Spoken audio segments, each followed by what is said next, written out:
डंडाओत बंदन अनिक बार, सर्ब कला समरथ।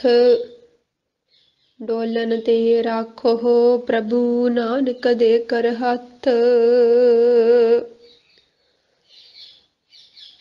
आए प्रभ शरणागति, कृपा निध दयाल। एक अखर हर मन बस्त, नानक होत निहाल।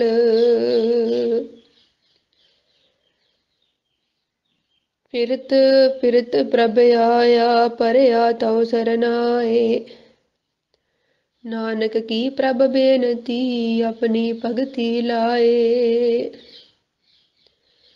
तेरे कवन कवन गुण कह कह गावा, तू साहिब गुणी नदाना।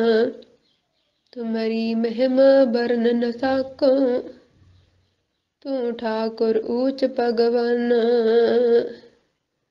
तुम्हारी महिमा बरन न साको, तू ठाकुर ऊच भगवाना।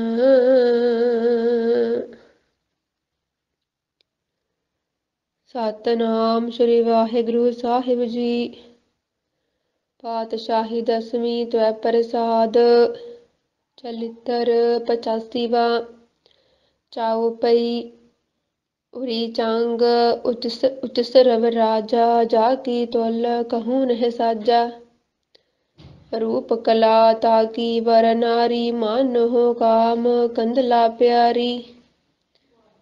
उरी चांग उच सरव राजा, जाकी तुल कहूँ नह साजा।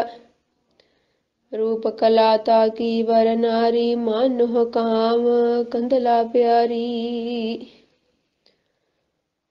गुरु प्यारी साध संगत जी, आप जी ਸਰਵਣ ਕਰ ਰਹੇ ਹੋ।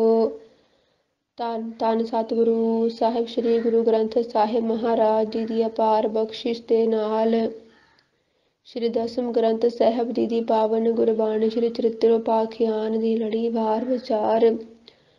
ਸਤਿਗੁਰੂ ਜੀ ਦੀ ਕਿਰਪਾ ਦੇ ਨਾਲ ਜੋ 84 ਚਰਿਤ੍ਰ ਹਨ, ਵਿਚਾਰ ਸਹਿਤ ਹੋ ਚੁੱਕੇ ਨੇ।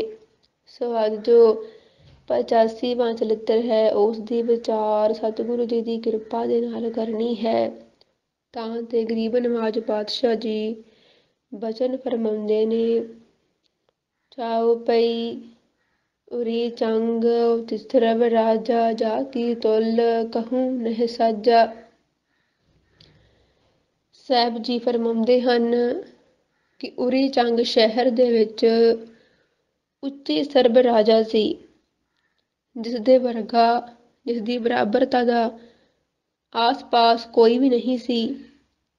ਰੂਪ ਕਲਾ ਤਾਕੀ ਵਰ ਨਾਰੀ, ਮਾਨੋ ਕਾਮ ਕੰਦਲਾ ਪਿਆਰੀ। ਤੇ ਕਾਮ ਕੰਦਲਾ ਦੇ ਸਮਾਨ ਪਿਆਰੀ, ਸੋਹਣੇ ਰੂਪ ਵਾਲੀ ਉਹਦੀ ਇੱਕ ਸੁੰਦਰ ਇਸਤਰੀ ਸੀ, ਜੋ ਬਹੁਤ ਹੀ ਸੁੰਦਰ ਰੂਪ ਵਾਲੀ ਅਤੇ ਰਾਜੇ ਨੂੰ ਬਹੁਤ ਪਿਆਰੀ ਸੀ। ਦੋਹਰਾ ਇੰਦਰ ਨਾਥ ਜੋਗੀ ਹੁਤੋ, ਸੋ ਤਹ ਨਿਕਸਿਓ ਆਏ। ਇੰਦਰ ਨਾਥ ਨਾਂ ਦਾ ਇੱਕ ਜੋਗੀ ਰਾਜੇ ਦੇ, ਉੱਚੀ ਸਰਬ ਰਾਜੇ ਦੇ ਮਹਿਲਾਂ ਵੱਲ ਆ ਨਿਕਲਿਆ। ਚਰਨਨ ਤੇ ਝਾਈ ਪਰੀ, ਰਾਣੀ ਲਿਓ ਬੁਲਾਏ।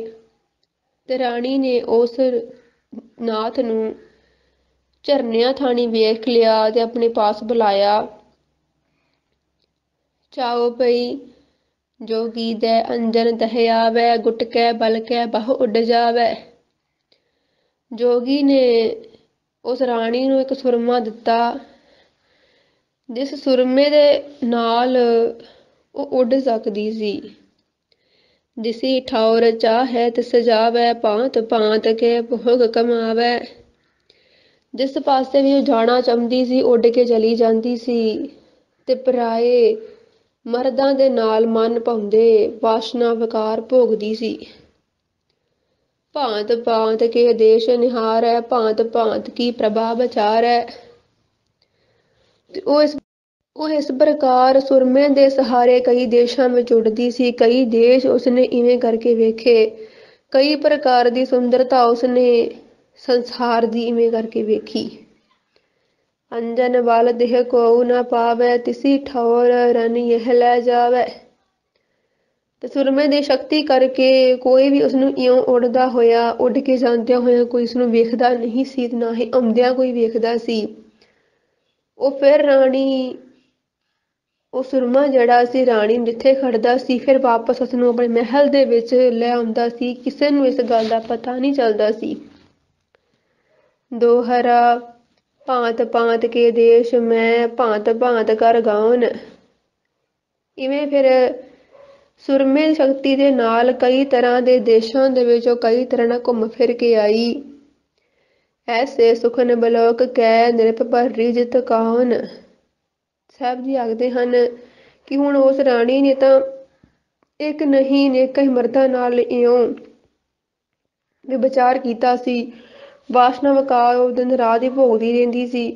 ਤੇ ਫਿਰ ਇਵੇਂ ਕਰਕੇ ਐਸੇ ਸੁੱਖਾਂ ਨੂੰ ਮਾਣ ਕੇ, ਐਸੇ ਵਿਚਾਰੀ ਆਨੰਦ ਜਿਹੜੇ ਲੈ ਕਰਕੇ, ਸੁੱਖਾਂ ਨੂੰ ਵਿਕਾਰਾਂ ਨੂੰ ਮਾਣ ਕੇ, ਤੇ ਉਹ ਫਿਰ ਰਾਜੇ ਵੱਲ ਕਿਵੇਂ ਦੇਖਦੀ ਕਿ ਰਾਜੇ ਨਾਲ ਉਹਦਾ ਮੋਹ ਟੁੱਟ ਚੁੱਕਾ ਸੀ। ਉਹ ਤਾਂ ਹੁਣ ਵਿਚਾਰਨ ਬਣ ਚੁੱਕੀ ਸੀ। ਪਰਾਇਆ ਮਰਦਾਂ ਦੇ ਨਾਲ ਹੀ ਵਿਚਾਰ ਕਰਦੀ, ਵਿਸ਼ੇ ਵਿਕਾਰਾਂ 'ਚ ਮਸਤ ਰਹਿੰਦੀ ਤੇ ਆਪਣੇ ਘਰ ਵਾਲੇ ਵੱਲੋਂ ਤੱਕਦੀ ਤੱਕ ਨਹੀਂ ਸੀ।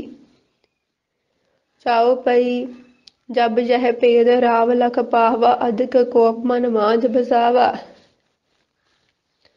ਜਦੋਂ ਹੁਣ ਰਾਜੇ ਨੂੰ ਇਸ ਗੱਲ ਦਾ ਪਤਾ ਲੱਗਾ ਤਾਂ ਉਹਨੇ ਮਨ 'ਚ ਬਹੁਤ ਗੁੱਸਾ ਕੀਤਾ, ਬੜਾ ਗੁੱਸਾ ਵਧਾਇਆ ਮਨ ਦੇ ਵਿੱਚ। ਚਿਤ ਮਹੇ ਕਹਿਆ ਕੌਣ ਬਿਦ ਕੀਜੈ ਜਾਤੇ ਨਾਸ ਤ੍ਰਿਆ ਕਰ ਦੀਜੈ। ਰਾਜੇ ਨੇ ਮਨ ਦੇ ਵਿੱਚ ਸੋਚਿਆ ਕਿ ਹੁਣ ਕੀ ਕੀਤਾ ਜਾਵੇ ਕਿ ਇਹ ਇਸਤਰੀ ਦਾ ਨਾਸ਼ ਕੀਤਾ ਜਾਵੇ। ਇਹ ਇਸਤਰੀ ਮਹਿਲ ਦੇ ਵਿੱਚ ਰਹਿਣੀ ਨਹੀਂ ਚਾਹੀਦੀ। ਰਾਜਾ ਤਹਾਂ ਆਪ ਚਲੇ ਆਇਓ ਪਾਇਨ ਕੋ ਖਰ ਕੋ ਨਾ ਜਤਾਇਓ।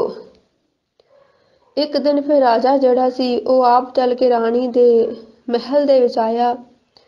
ਪੈਰਾਂ ਨਾਲ ਬਿਲਕੁਲ ਉਸਨੇ ਖੜਾਕ ਨਹੀਂ ਕੀਤਾ, ਮਹਿਸੂਸ ਨਹੀਂ ਹੋਣ ਦਿੱਤਾ ਕਿ ਕੋਈ ਉਹਦੇ ਮਹਿਲ ਵੱਲ ਆ ਰਿਹਾ ਹੈ। ਸੇਜ ਸੋਤ ਜੋਗੀ ਇਹ ਨਿਹਾਰਿਓ ਕਾਢ ਕਿਰਪਾਨ ਮਾਰ ਹੀ ਡਾਰਿਓ। ਰਾਜੇ ਨੇ ਰਾਣੀ ਦੀ ਸੇਜਾਂ ਉੱਤੇ ਸੁੱਤੇ ਹੋਏ ਜੋਗੀ ਨੂੰ ਵੇਖਿਆ ਤੇ ਗੁੱਸੇ ਵਿੱਚ ਆ ਕੇ ਕਿਰਪਾਨ ਕੱਢ ਕੇ ਤੇ ਉਸ ਨੂੰ ਖਤਮ ਕਰ ਦਿੱਤਾ। ਚਾਉ ਪਈ ਗੁਟਕਾ ਹੁਤੋ ਹਾਥ ਮਹਿ ਲਿਓ ਜੁਗੀ ਇਹ ਡਾਰ ਕੁਠਰੀ ਇਹ ਦਿਓ। ਉੱਥੇ ਜੋ ਸੁਰਮੇ ਵਾਲਾ ਉਹ ਡੱਬਾ ਸੀ ਉਸਨੂੰ ਰਾਜੇ ਨੇ ਹੱਥ ਵਿੱਚ ਲਿਆ ਤੇ ਜੋਗੀ ਜਿਹੜਾ ਸੀ ਉਹਨੂੰ ਕੋਠੇ ਵਿੱਚ ਪਾ ਦਿੱਤਾ। ਸਰੋਨ ਪੋਸ਼ ਬਸਤਰਨ ਸੋ ਡਾਰਿਓ ਸੇਵਤ ਰਾਣੀ ਕਛ ਨਾ ਵਿਚਾਰਿਓ। ਜੋ ਲਹੂ ਪਸਰਿਆ ਹੋਇਆ ਸੀ ਉਸਨੂੰ ਕੱਪੜਿਆਂ ਨਾਲ ਰਾਜੇ ਨੇ ਸਾਫ਼ ਕਰ ਦਿੱਤਾ ਤੇ ਰਾਣੀ ਸੁੱਤੀ ਹੋਈ ਨੂੰ ਕੁਝ ਨਾ ਪਤਾ ਚੱਲਿਆ ਕਿ ਰਾਜੇ ਨੇ ਉਸ ਜੋਗੀ ਨੂੰ ਮਾਰ ਦਿੱਤਾ ਹੈ। ਉਹ ਸਰਮੇ ਵਾਲਾ ਡੱਬਾ ਵੀ ਲੁਕਾ ਲਿਆ ਹੈ ਤੇ ਇਵੇਂ ਕਰਕੇ ਉਸ ਨੂੰ ਖਤਮ ਕਰਕੇ ਇਹਦਾ ਸਫਾਇਆ ਕਰ ਦਿੱਤਾ ਹੈ। ਇਸ ਗੱਲ ਦਾ ਭੇਦ ਰਾਣੀ ਨੂੰ ਸੁੱਤਿਆ ਹੋਇਆ ਬਿਲਕੁਲ ਵੀ ਪਤਾ ਨਾ ਚੱਲਿਆ। ਦੋਹਰਾ ਜੁਗਿਆ ਹੋ ਕੇ ਬਕਤਰ ਤੇ ਬਤਿਆ ਲਿਖੀ ਬਣਾਏ। ਫਿਰ ਰਾਜੇ ਨੇ ਜੋਗੀ ਦੇ ਵੱਲੋਂ ਹੀ ਰਾਣੀ ਨੂੰ ਇੱਕ ਚਿੱਠੀ ਲਿਖੀ। ਰਾਣੀ ਮੈਂ ਬੇਖਰਚ ਹਾਓ ਕੱਛ ਮੁਹਿ ਦੇਹੋ ਪਠਾਏ।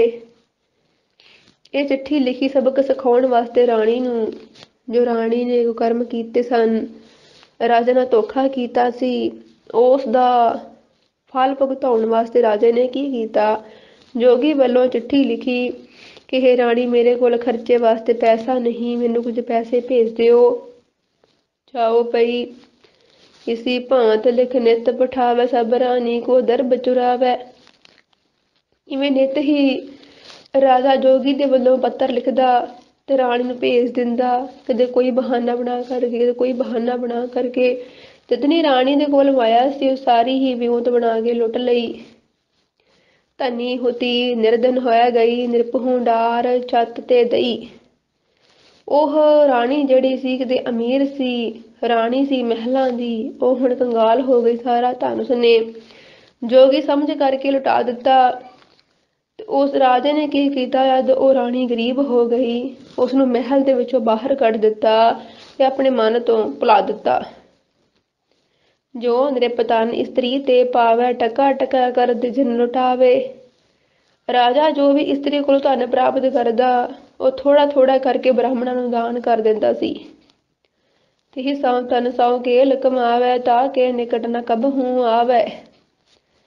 ਜਿਹੜੀਆਂ ਰਾਜੇ ਦੀਆਂ ਹੋਰ ਰਾਣੀਆਂ ਸਨ, ਜਿਨ੍ਹਾਂ ਦੇ ਨਾਲ ਉਸ ਰਾਣੀ ਦੀ ਲੱਗਦੀ ਸੀ, ਈਰਖਾ ਸੀ, ਉਹਨਾਂ ਦੇ ਕੋਲ ਹੁਣ ਜਾ ਜਾ ਕੇ ਰਾਜਾ ਬੈਠਦਾ ਸੀ, ਪਰ ਉਸ ਰਾਣੀ ਦੇ ਕੋਲ ਕਦੇ ਵੀ ਨਹੀਂ ਆਉਂਦਾ ਸੀ। ਸਭ ਤਾ ਕੋ ਧਨ ਲਇਓ ਚੁਰਾਈ, ਸੌ ਤਨ ਕੇ ਗ੍ਰਹਿ ਭੀਖ ਮੰਗਾਈ। ਇਉਂ ਵਿਉਂਤ ਬਣਾ ਕੇ ਰਾਜੇ ਨੇ ਸਾਰਾ ਧਨ ਉਹਦੇ ਕੋਲ ਲੁੱਟ ਵੀ ਲਿਆ ਤੇ ਉਹਨੂੰ ਉਹਦੀਆਂ ਜੋ ਸੌਂਕਣਾ ਰਾਣੀਆਂ ਸਨ, ਉਹਨਾਂ ਦੇ ਸਾਹਮਣੇ ਉਹਨਾਂ ਦੇ ਬੂਹੇ ਤੇ ਭੀਖ ਮੰਗਣ ਤੇ ਮਜਬੂਰ ਕਰ ਦਿੱਤਾ। ਲਏ ਠੀਕ ਕਰੋ ਹਾਥ ਬਹਾਰੈ, ਭੀਖ ਸੋ ਤਾ ਕੋ ਨਹਿ ਡਾਰੈ। ਉਹ ਆਪਣੇ ਹੱਥ ਵਿੱਚ ਟੁੱਟਾ ਹੋਇਆ ਭਾਂਡਾ ਲੈ ਕੇ ਫਿਰਦੀ ਸੀ ਤੇ ਸੌਂਕਣਾ ਉਹਨੂੰ ਮੰਗਣ ਤੇ ਭਿੱਖਿਆ ਨਹੀਂ ਪਾਉਂਦੀਆਂ ਸਨ। ਕਿ ਇਵੇਂ ਕਰਕੇ ਰਾਜੇ ਨੇ ਉਹਨੂੰ ਉਹਦਾ ਕੀਤੇ ਦਾ ਫਲ ਭੁਗਤਾਇਆ। ਦਵਾਰ ਦਵਾਰ ਤੇ ਭੀਖ ਮੰਗਾਈ, ਦਰ ਬਹੁਤ ਸੋ ਰਹੇ ਉਹਨਾਂ ਕਾਈ। ਇਵੇਂ ਘਰ ਘਰ ਦੇ ਵਿੱਚੋਂ ਰਾਜੇ ਨੇ ਰਾਣੀ ਕੋਲ ਭਿੱਖਿਆ ਮੰਗਾਈ। ਹੁਣ ਉਹਦੇ ਕੋਲ ਕੋਈ ਵੀ ਧਨ ਨਹੀਂ ਰਹਿ ਗਿਆ ਸੀ। ਭੂਖਨ ਮਰਤ ਦੁੱਖ ਦਿਅਤ ਪਈ, ਟੂਕਨ ਹੀ ਮੰਗਤ ਮਰ ਗਈ। ਤੇ ਆਖਿਰ ਜਦ ਉਸਨੂੰ ਮੰਗਣ ਤੇ ਵੀ ਕਿਸੇ ਨੇ ਦਾਨ ਨਾ ਦਿੱਤਾ ਤਾਂ ਉਹ ਭੁੱਖ ਤੇ ਦੁੱਖ ਨਾਲ ਉਵੇਂ ਹੀ ਟੁੱਕ ਮੰਗਦੀ ਹੋਈ, ਰੋਟੀ ਟੁੱਕੜ ਮੰਗਦੀ ਹੋਈ ਹੀ ਮੰਗਦਿਆਂ ਹੀ ਮਰ ਗਈ। ਸੋ ਇਸ ਪ੍ਰਕਾਰ ਦੇ ਸਾਹਿਬ ਜੀ ਫਰਮਾਉਂਦੇ ਹਨ। ਇਤ ਸ਼੍ਰੀ ਚਰਿਤ੍ਰ ਪਖਿਆਨੇ ਪੁਰਸ਼ ਚਰਿਤ੍ਰ ਮੰਤਰੀ ਭੂਪ ਸੰਵਾਦੇ 85ਵਾਂ ਚਰਿਤ੍ਰ ਸਮਾਪਤਮ ਸਤ ਸੁਭਮ ਸਤ ਅਪਜੂ। ਸਾਹਿਬ ਜੀ ਫਰਮਾਉਂਦੇ ਹਨ ਕਿ ਇਸ ਪ੍ਰਕਾਰ ਚਰਿਤ੍ਰੋਪਾਖਿਆਨ ਦੇ ਪੁਰਸ਼ ਚਰਿਤ੍ਰ ਦਾ ਵਜ਼ੀਰ ਤੇ ਰਾਜੇ ਦੀ ਆਪਸੀ ਵਾਰਤਾਲਾਪ ਦਾ 85ਵਾਂ ਚਰਿਤ੍ਰ ਸ਼ੁਭ ਸੰਪੂਰਨ ਹੁੰਦਾ ਹੈ।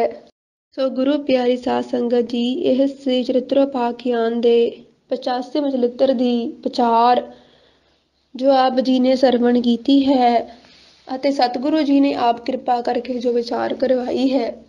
ਸੋ ਪਿਆਰੀ ਸਾਧ ਸੰਗਤ ਜੀ, ਇਸ ਚਰਿਤ੍ਰ ਦੇ ਵਿੱਚ ਵੀ ਜੋ ਰਾਜਾ ਉੱਚੀ ਸਰਬਦਾ ਸੀ, ਜਿਵੇਂ ਉਸ ਰਾਣੀ ਨੇ ਬਦ ਚਲਣ ਬਣ ਕਰਕੇ ਰਾਜੇ ਨਾਲ ਕਪਟ ਕੀਤਾ, ਛਲ ਕਪਟ ਕੀਤਾ, ਧੋਖਾ ਕੀਤਾ, ਆਪ ਬੁਰੇ ਕਰਮਾਂ ਦੇ ਵਿੱਚ ਵਲੀਨ ਹੋ ਗਈ।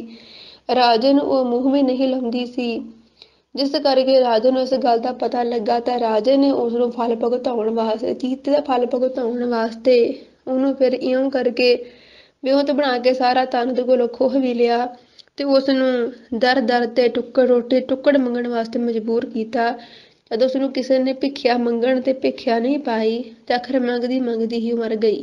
ਕਹਿਣ ਤੋਂ ਭਾਵ ਕਿ ਜਿਵੇਂ ਗੁਰਬਾਣੀ ਦੇ ਅੰਦਰ ਸਤਿਗੁਰੂ ਜੀ ਨੇ ਸਾਨੂੰ ਇਹੀ ਸਮਝਾਉਣਾ ਕੀਤਾ ਹੈ ਕਿ ਐਸਾ ਕਰਮ ਜਿਹੜਾ ਹੈ ਉਹ ਕਦੇ ਵੀ ਨਾ ਬੀਜੋ। ਇਹ ਸਰੀਰ ਧਰਤੀ ਹੈ ਤੇ ਇਹਦੇ ਵਿੱਚ ਕਰਮ ਜਿਹੜੇ ਹਨ ਉਹ ਬੀਜ ਹਨ।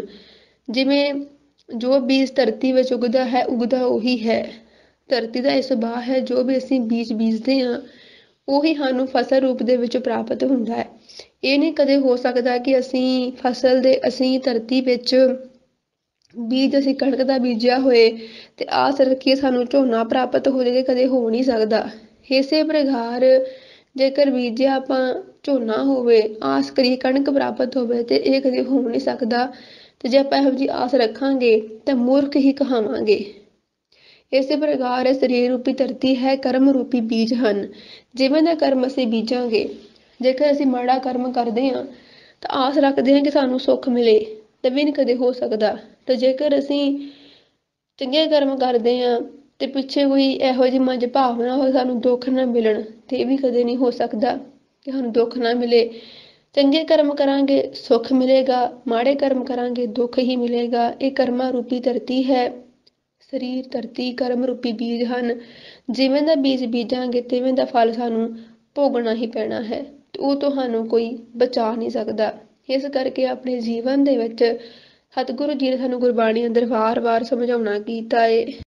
ਜਿਵੇਂ ਕਿ ਭਗਤ ਕਬੀਰ ਜੀ ਵੀ ਸ਼ਲੋਕਾਂ ਅੰਦਰ ਬਚਨ ਕਰਦੇ ਨੇ, ਫਰੀਦਾ ਲੋੜੈ ਦਾਖ ਬਜੋਰੀਆਂ, ਕਿੱਕਰ ਬੀਜੈ ਜੱਟ ਹੰਡੈ ਉਨ ਕਤਾਇਂਦਾ, ਪੈਂਦਾ ਲੋੜੈ ਪੱਟ।